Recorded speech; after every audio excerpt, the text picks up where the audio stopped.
అన్ని పంటలు వేరు, వరి పంట సాగు విధానం వేరు. ఏమన్నా పండ్లు గానీ, కూరగాయలు గానీ ఏమైనా పండిపోయిన తర్వాత కోసుకొని ఇది తినడం గానీ, లేపోతే వంట వండుకొని గానీ తినడం జరుగుతది. వరి అనేది అలా కాదు.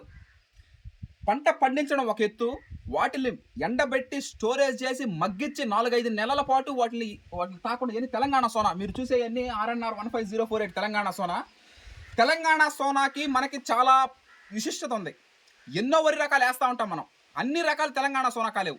ఇది షుగర్‌లెస్ ఆర్ఎన్ఆర్ 15048 సంవత్సరానికి ఒకసారే వేస్తాం. అది కూడా నవంబర్‌లోనే వేస్తాం. నవంబర్ 15 పైన నెల్లూరు జిల్లాలో మన వాతావరణానికి అనుకూలించే విధంగా చేసుకోవాలి మనం. ఏదైనా సరే క్లైమేట్ బేస్డ్ చేసుకొని, ఎందుకంటే ప్రకృతి వ్యవసాయం ఎంత బాగా చేసినప్పటికీ ప్రకృతి సహకరించకపోతే మనం ఏమీ చేయలేం. ఇందువల్ల అది గ్లైసిమిక్ ఇండెక్స్ 51.6% ఉంటుంది. అదేవిధంగా అది thermo sensitive, photo sensitive paddy variety. యాగతాం మనం, ఏమి ఇబ్బంది లేదు. నవంబర్ దాకా, అంటే అప్పుడు దాకా ఇదే రైస్ మనం జూన్ నుంచి 2024 జూన్ నుంచి కొత్త న్యూ రైస్ రిలీజ్ చేయడం జరగదు.